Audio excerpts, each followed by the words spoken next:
On January 11th, you will convene in a brand new legislative session, and I am praying to God Almighty for you and your responsibility as a legislator.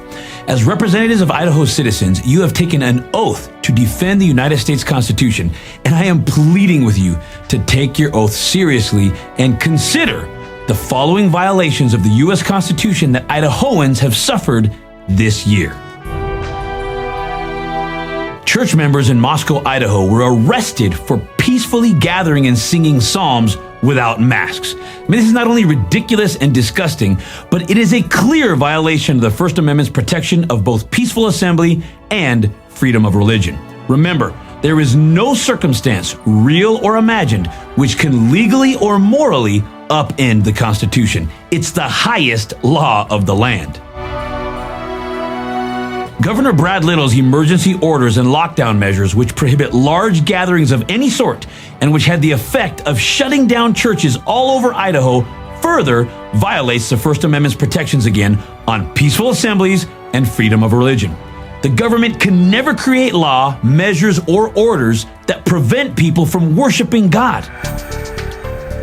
An Idaho independent journalist was arrested for simply sitting in a press area during the Idaho special legislative session this year. 3 other innocent citizens were arrested just for being present in a public building, in a public room during public hours, although they weren't bothering anyone, threatening anyone, or breaking any laws. This is deplorable, and it is a further violation of the First Amendment's right to assemble and of freedom of the press. No amount of spin can change what happened those days, nor what the video record demonstrates to be the truth. 3 warrants were issued and at least 1 arrest was made when innocent, nonviolent protesters joined with each other in the spirit of our founding fathers and protested in front of the homes of board members who were voting to further violate their rights.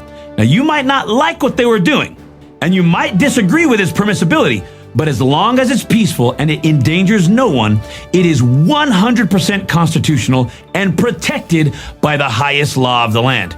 Furthermore, to claim that these warrants and arrests were issued for disturbing the peace is not only disingenuous, but it is illegal, and that has already been established as precedent through multiple court cases in America. These protesters had their constitutional rights violated, plain and simple. Governor Brad Little, under the guise of the pandemic, has also instituted contact tracing with the intent of collecting private information about Idaho citizens' geolocation, their personal interactions, and additional private information, all without permission or need for consent. This is a direct violation of the Fourth Amendment's protections against unreasonable search and seizures and warrantless invasion of privacy. The Fifth Amendment of the Constitution expressly states that no person shall be deprived of liberty without due process of law. And case law has established that this means that Americans have the right to travel without being impeded by the government. However, Governor Brad Little's order as published states, all non-essential travel must cease. This is another unconstitutional order that is not only criminal, but has caused the utter destruction of the travel industry within Idaho. On December 14th, 2020, the Idaho Supreme Court made an unconstitutional order canceling all jury trials, criminal or civil, indefinitely. Now, the order states that it will be reconsidered no later than March 1st, 2021. But this is a clear violation of both the Sixth and Seventh Amendments, which plainly state that in all criminal prosecutions, the accused shall enjoy the right to a speedy and public trial, and that the right of trial by jury shall be preserved. The Idaho Supreme Court has broken this law, period. The 14th Amendment protects the equal rights of all citizens. It prevents the government from classifying one group of people from another group of people in a way that gives privileges to some while preventing others from the same. Governor Brad Little's order does that very thing. It defines certain businesses as essential while others are non-essential. This effectively gives certain businesses the privilege of staying open while others must shut down, and it has literally destroyed the lives, hopes, and dreams of tens of thousands of Idahoans. Many have had their financial lives completely decimated. Record levels of Idahoans have killed themselves as a result.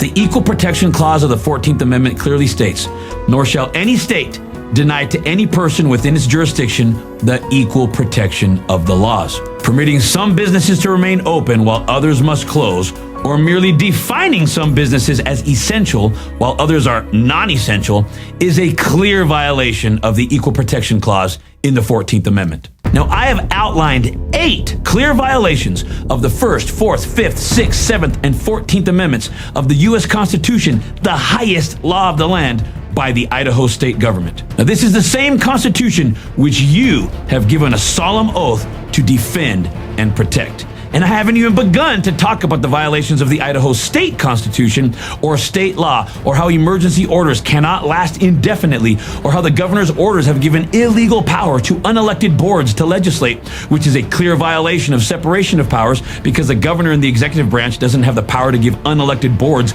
legislative power any more than you in the legislative branch have power to create unelected boards who have judicial or executive power, right? That should be obvious, but that is going on here in Idaho. The point is simple. The people's rights have been violated. The Constitution has been violated, and our governor and our Idaho Supreme Court and other various government officials have been the violators, the offenders, and the attackers of the very Constitution that you swore an oath to defend.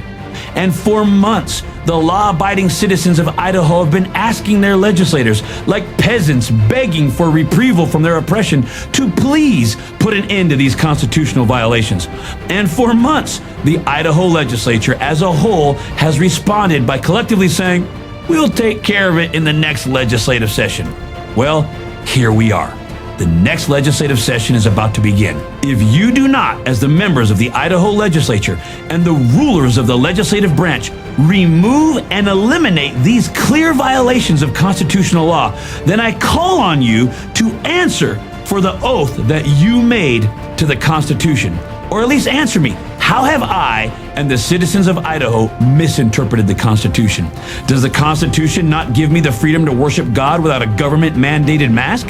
Am I not free to peacefully assemble without government permission? Am I not free to travel? Am I not free to gather with more than 10 people? Am I not allowed to have a jury trial even though the Constitution guarantees it? Is it okay to shut one business down while allowing another to stay open? Please tell me where I'm wrong about these constitutional violations. And if government itself can break all manner of laws, including the highest law of the land, repeatedly and without consequence, then explain to me how we have a country of law and order. When the government can break the law without consequence, then we do not have a republic, but an oligarchy, where a small group of elites have all power and control. My friend, I am not your enemy. I desperately want you to succeed. I, along with hundreds of thousands of Idahoans, your constituents, want you to succeed. We want you to do the right thing. We want you to preserve our rights, because the purpose of government is not to protect our health, as it currently claims to be doing in the name of the COVID crisis and pandemic, but rather it is the purpose and role of government to protect our rights. And to that end, we are praying for you and supporting you and hoping to God Almighty that you will be successful in preserving and protecting our rights, particularly our constitutional rights, which you swore an oath before God to uphold. Thank you.